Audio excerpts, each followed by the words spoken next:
Soyez bénis, cher peuple de Dieu. Aujourd'hui, nous allons partager le témoignage d'un monsieur qui aujourd'hui a fait des années dans le Seigneur. Il est assis dans la foi. Mais cette histoire, il l'a vécue au début de sa marche avec le Seigneur. Alors, il dit que avant de se convertir à Jésus, ils étaient tous, lui et ses amis, voilà, ils ont tous grandi dans un quartier. Et puis, voilà, ils ont fait l'école là et tout. Et puis, il y a une fille qu'il aimait. Il a toujours aimé cette jeune fille-là. Il lui courait après pour que les deux sortent ensemble et tout. Mais la fille n'a jamais accepté, elle n'a jamais cédé à ses avances. Mais il était trop amoureux de la fille. Et puis après, elle a quitté le quartier. On ne sait pas si elle a voyagé, mais je ne sais plus si elle est partie à l'extérieur. Et lui, il a continué sa vie. Et entre-temps, il s'est donné au Seigneur. Et il avait commencé maintenant à travailler. Et ça faisait, c'est pas 2 ou 3 ans, il était chrétien. Et vraiment à fond, quoi. Et après la fille, il a rencontré la fille quelque part. Elle est réapparue. Et ah, ça va et tout ça. Et la fille le prend de côté, elle lui dit, bon, tu sais, finalement, moi, je veux maintenant de toi, je veux qu'on sorte ensemble. C'est pas que je veux rester avec toi, hein, mais je veux juste qu'on couche ensemble pour une fois. Voilà, comme tu m'as couru après pendant longtemps, vraiment, je veux qu'on couche ensemble. Et puis bon, au moins tu seras satisfait et puis je te laisse en paix. Je suis revenu vers toi pour ça. Donc, il dit, ah bon? Elle dit oui. Donc, automatiquement, elle fixe le rendez-vous et tout ça là, tel jour à telle heure. Bon, la fille, elle travaille maintenant, elle a son véhicule et tout, lui aussi travaille. Donc, elle dit, bon, tel jour à telle heure, moi, je viens te chercher et tout. Il n'a pas dit non, hein. Il dit, ok. Et puis, la fille est partie. Donc, il dit maintenant, quand elle est partie, c'est maintenant qu'il se dit, ah, mais moi, je suis devenu chrétien, non? Je suis devenu chrétien. Est-ce que c'est possible de faire ça? Ce serait un grand péché. Je vais pécher contre Dieu. Mais en même temps, au fond de lui, il a envie d'aller. Il dit, hé Seigneur. Donc il dit, mais je ne peux pas aussi abandonner ma foi chrétienne. Et si Jésus arrive? Et si je meurs? Donc il était comme ça, tiraillé entre les deux sentiments. Faut-il coucher avec la vie? Ou alors faut-il continuer sa foi chrétienne? Et il dit qu'au fond de lui, il y avait des pensées. Il y a une pensée qui lui dit, ben, allez, tu y vas, tu couches avec elle. Et puis après, bon, tu te répands. Dieu, il pardonne. Et il y a une autre voix qui dit, mais tu ne sais pas pourquoi elle est revenue. Tu ne sais pas. Qu'est-ce qu'elle a dans son corps là-bas, puis elle veut te transmettre. Ou alors c'est quoi? Qu'est-ce qu'elle a vu sur toi? Ou bien c'est Satan qui l'a fait venir vers toi parce que maintenant tu es engagé, on veut te faire chuter, tout ça. Donc il avait toutes ces pensées-là qui traversaient son esprit. Donc la fille lui avait donné rendez-vous, c'est pas après 3 jours. Donc un jour est passé, 2e jour, non, c'est trop fort. Donc il dit, attends, il va rentrer dans un jeûne. Donc, le dernier jour, il a pris un jeûne. Et il a commencé à prier. Il dit, Seigneur, aide-moi. Je suis en train d'aller à la dérive. Je suis tenté. Amen. Il a prié, il a prié. Et il dit que tellement il a prié parce qu'il ne voulait pas chuter. Mais en même temps, il dit, oh, la fille, là, il y a longtemps que je la cherche. Donc, il était tiraillé. Et il dit dans la prière, il coulait même les larmes, il dit Seigneur aide-moi, je ne veux pas chuter dans le péché, je ne veux pas aller en enfer, je veux marcher après toi, Seigneur aide-moi. Et il dit, il y a une voix, il a entendu la voix de Dieu. Vous savez, Dieu dit, il dit appelle-moi, je vais te répondre. Vous ne criez pas réellement à Dieu pour vous pas tomber dans le péché, c'est ça? Quand tu es faible là, tu cries à Dieu, il va te donner la force. Dieu ne nous dit pas de lutter nous-mêmes contre le péché, non. C'est lui qui nous donne la force. Mais seulement il faut accepter de prier. Il faut accepter de lire la Bible. Il faut accepter de te donner à fond. Lui va te donner la force et puis tu vas prendre le dessus sur le péché. Donc heureusement que lui il savait ça. Il a prié, il dit il faut que Dieu me donne la force.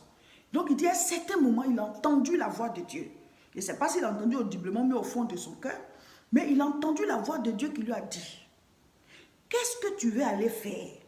Il dit, ah Seigneur, moi je vais aller coucher avec la fille. Et puis Jésus lui dit, mais tu veux aller coucher avec la fille? Il dit, oui, en tout cas, moi je sens, j'ai envie, mais je sais que c'est un péché. Je ne veux pas perdre mon salut, je ne veux pas perdre, en tout cas, je ne veux pas que quelque chose m'arrive. Mais en même temps, c'est trop fort, Seigneur, aide-moi. Et Dieu lui dit, bon, tu vas coucher avec elle, avec quel sexe? Quel sexe tu veux prendre pour coucher avec elle? Il dit, ah, le sexe qui est là, là. Et Dieu lui dit, est-ce que tu as un sexe encore? Il dit, mais oui. Et Dieu lui dit, mais souviens-toi de tel jour, tu m'as donné ta vie. Tu m'as donné ta vie. Quand tu donnes ta vie, tu donnes ton corps, ton âme, ton esprit. Tout ce qui est sur toi, c'est pour moi. Est-ce que le sexe là, c'est encore pour toi? Tu veux prendre mon sexe pour aller coucher avec une fille? Alléluia, alléluia, alléluia, alléluia, alléluia. Rikenderebo sorobosa. Alléluia. Quand tu cries à Dieu, il va te donner une parole qui va transpercer ton âme. Donc il dit, waouh, il est resté tranquille comme ça un moment, il dit, mais c'est vrai. Jésus dit, tu veux prendre mon sexe pour aller coucher avec une fille? Toi, tu n'as plus de sexe. Tu m'as tout donné, non? Pourquoi tu ne m'as pas donné? Il dit, si il t'a donné, il dit, voilà. Tout ce qui est sur toi, ta bouche est pour moi, ta main est pour moi, ta tête est pour moi, tes pieds sont pour moi, ton ventre, ton sexe, tout ça c'est pour moi. Tu vas faire quoi avec? Ne prends pas mon corps pour aller faire tes bêtises. Cherche un autre corps.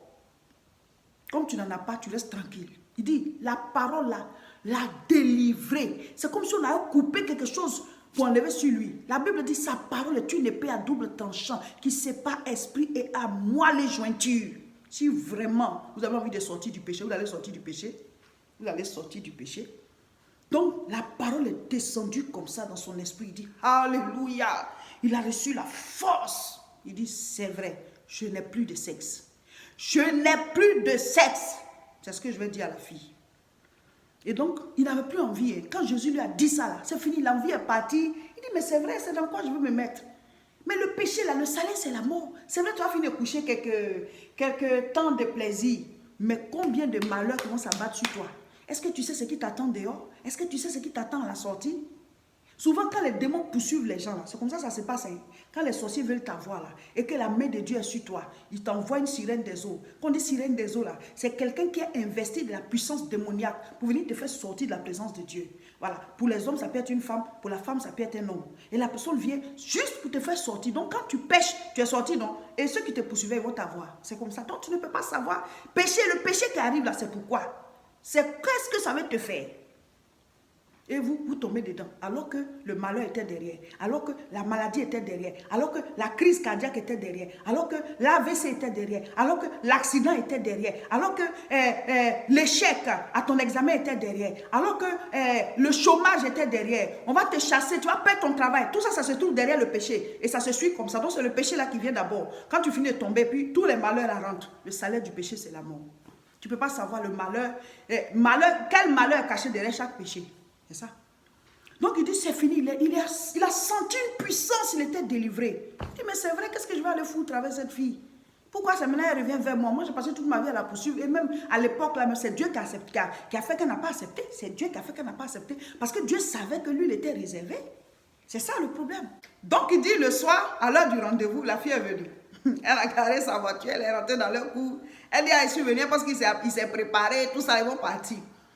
Et donc, il est là. Ah, bonsoir, je suis venu, on doit partir, non? Il dit, non, je ne peux pas partir. Ils se sont pris de côté pour parler. Il dit, non, je ne peux pas partir. Elle dit, mais pourquoi? On avait rendez-vous, non? Et puis il dit, je vais te dire quelque chose. Faut pas ça te déranger, hein? Enfin, mais écoute-moi bien. Elle dit, ok. Il dit, je n'ai plus de sexe.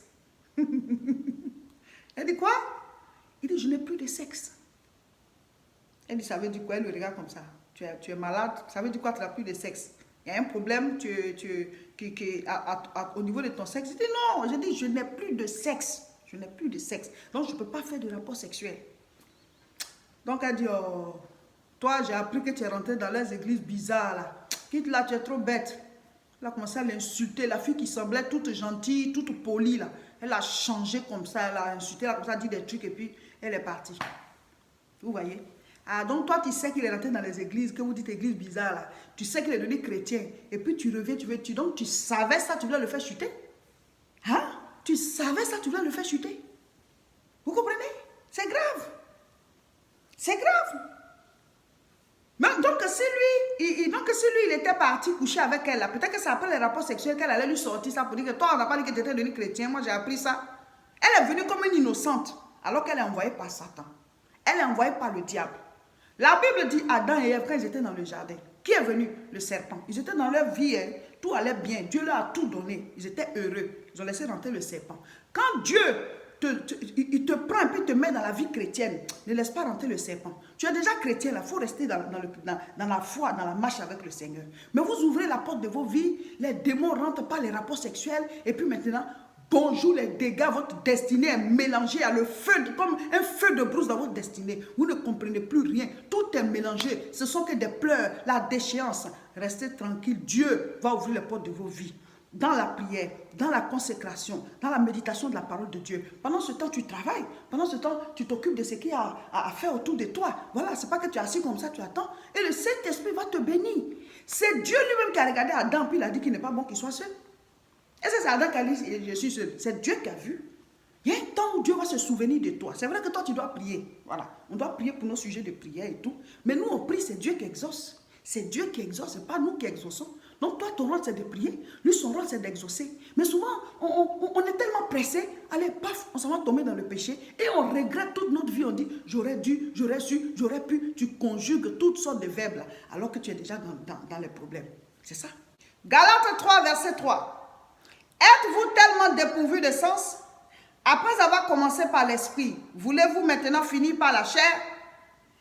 Ici, c'est l'apôtre Paul qui parle à ses fils spirituels de Galates. Il dit qu'ils ont commencé par l'esprit, maintenant ils veulent finir par la chair. Donc ils ont commencé par l'esprit, c'est par la chair, maintenant ils veulent finir.